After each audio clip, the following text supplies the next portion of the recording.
याद है कुछ सालों पहले जब एक रात 8 बजे अचानक से वक्त बदल गए, जज्बात बदल गए। कितने टाइम तक हमें एटीएम के बाहर लंबी लंबी कतारों में खड़ा होना पड़ा, नोट्स बदलने के लिए बैंक्स के चक्कर लगाने पड़े क्योंकि 500 और 1000 के नोट्स बंद हो गए थे। अब उस समय की परेशानी को आप और मैं बहुत अच्छे से जानते हैं और जाहिर है कि तब से हम हर तरीका आजमाते हैं कि उस सिचुएशन में वापस ना जाना पड़े। मगर अगर उस समय हम ब्लॉकचेन टेक्नोलॉजी यूज कर रहे होते तो शायद उतना नुकसान नहीं सहना पड़ता। नमस्कार, स्वागत है आपका जी के डिजिटल शो पर। मैं हूं पलक यादव और आज हम बात करेंगे क्रिप्टो करेंसी के एक बहुत अहम पहलू पर जिसका नाम है ब्लॉकचेन। अब क्रिप्टो तो हम समझ गए, मगर ये सवाल आपके मन में जरूर आया होगा कि आखिर जितनी भी क्रिप्टो से होने वाली ट्रांजैक्शंस हैं उनका रिकॉर्ड कैसे रखा जाता है या उन्हें सिक्योर कैसे किया जाता है, या जो हमने क्रिप्टो के डिसेंट्रलाइज्ड होने की पिछले वीडियो में बात की थी, आखिर वो कैसे पॉसिबल है। इस सब का एक ही जवाब है ब्लॉकचेन। ब्लॉकचेन एक बड़ा सा बटा हुआ डेटाबेस है जो हजारों लाखों कंप्यूटर्स पे शेयर्ड होता है और ये सारे कंप्यूटर्स आपस में कनेक्टेड होते हैं। आसान भाषा में कहें तो जैसे एक दुकानदार अपने पास एक रजिस्टर बना के रखता है ना कि कितना राशन आया, कितना बिका, ठीक वैसे ही ब्लॉकचेन एक डिजिटल रजिस्टर की तरह होता है। अब वैसे तो ब्लॉकचेन का कई सेक्टर्स में इस्तेमाल हो सकता है, मगर ये हाल ही में सबसे ज्यादा पॉपुलर हुआ क्रिप्टो करेंसी से होने वाली ट्रांजैक्शंस के लिए। वैसे तो ब्लॉकचेन एक एक्सपेरिमेंट के तौर पर 1991 में आया था, मगर इसका इस्तेमाल शुरू हुआ 2009 में जब बिटकॉइन आया। जी हाँ, कुछ सुना सुना लगा। सातोशी नाकामोटो ने जब 2009 में बिटकॉइन शुरू किया, तब ही बिटकॉइन के आसपास उन्होंने ब्लॉकचेन का कॉन्सेप्ट यूज किया। चलिए इसको जरा ऐसे समझते हैं।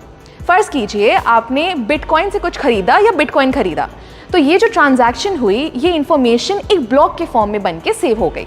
फिर आपने उस बिटकॉइन को बेचा तो फिर से एक ब्लॉक बन गया। अब ऐसे ही आप जितनी बार ट्रांजैक्शंस करेंगे तो उसका एक ब्लॉक बनता जाएगा और वो सारे ब्लॉक्स एक चेन से जुड़ते जाएंगे, इसलिए इसका नाम है ब्लॉकचेन। सिंपल। मगर ये हमारे ट्रांजैक्शन यानी लेन देन के डेटा को सेव कैसे रखता है? हर एक ब्लॉक की अपनी एक आइडेंटिटी होती है। जैसे आप और मेरा फिंगरप्रिंट कभी सेम नहीं हो सकता, वैसे ही हर ब्लॉक को एक की मिलती है जो उसकी अपनी होती है और सबसे अलग होती है। क्योंकि ये डिसेंट्रलाइज्ड होता है, तो अगर इस चेन के किसी ब्लॉक में कोई दिक्कत भी आती है तो बाकी ब्लॉक्स पर कोई फर्क नहीं पड़ेगा। ब्लॉकचेन एक ऐसा सिस्टम है जिसे हैक करना, हटाना या चेंज करना लगभग नामुमकिन है। दोस्तों, मानो या ना मानो, ब्लॉकचेन का फ्यूचर बहुत बड़ा है और इसका इस्तेमाल लगभग हर जगह शुरू होने का टाइम दूर नहीं है, क्योंकि इसके बहुत से फायदे हैं। जैसे नंबर 1, क्योंकि डिस्ट्रीब्यूटेड है और इसमें स्टोर्ड जानकारी किसी लाइब्रेरी या सरकारी दफ्तर की तरह एक जगह नहीं रखी जाती। इसको संभालने या मेंटेन करने के लिए किसी मिडिल मैन की जरूरत नहीं है। दूसरा, ब्लॉकचेन एकदम ट्रांसपेरेंट है, यानी आप और मैं कभी भी इसको एक्सेस कर सकते हैं और अपनी ट्रांजैक्शंस पर नजर रख सकते हैं, जिससे फ्रॉड के चांसेस बहुत कम हो जाते हैं।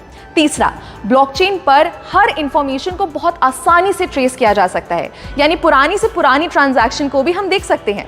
चौथा, ये टेक्नोलॉजी एकदम फास्ट है। हर चीज़ का लिखा हुआ रिकॉर्ड बनाने में बहुत टाइम और मेहनत लगती है, मगर वही जानकारी को अगर ब्लॉकचेन के जरिए सेव करें तो वो बहुत आसानी से और बहुत जल्दी हो जाएगा। और आखिरी, जैसे मैंने पहले भी बताया कि ये बहुत सेफ है, तो आप टेंशन फ्री होकर इसका इस्तेमाल कर सकते हैं। क्या आपको पता है, बहुत से भारतीय बैंक्स ने इस ब्लॉकचेन टेक्नोलॉजी को ऑलरेडी यूज करना शुरू कर दिया है, जैसे ई-केवाईसी के लिए, ई सिग्नेचर के जरिए ऑनलाइन डॉक्यूमेंट्स या कागजात वेरीफाई करने के लिए, कमर्शियल लेटर्स बनाने के लिए इत्यादि। हमारी प्लानिंग कमीशन यानी नीति आयोग ने भी ब्लॉकचेन पर व्हाइट पेपर पब्लिश कर दिया है, जिसमें ई गवर्नेंस को लेकर इसके इस्तेमाल की बात की गई है। एक मजे की बात बताऊं, 2010 में पहली बार फ्लोरिडा के एक आदमी ने 10,000 बिटकॉइन से 2 पिज्जा खरीदे थे, और आज एक बिटकॉइन की अगर कीमत लगभग 15 लाख रुपए है, तो अनुमान लगाइए 10,000 बिटकॉइंस की कीमत क्या होगी। ऐसे ही आपको क्रिप्टो की दुनिया की मजेदार बातें बताते रहेंगे, सो स्टे ट्यून्ड और देखते रहिए जी डिजिटल।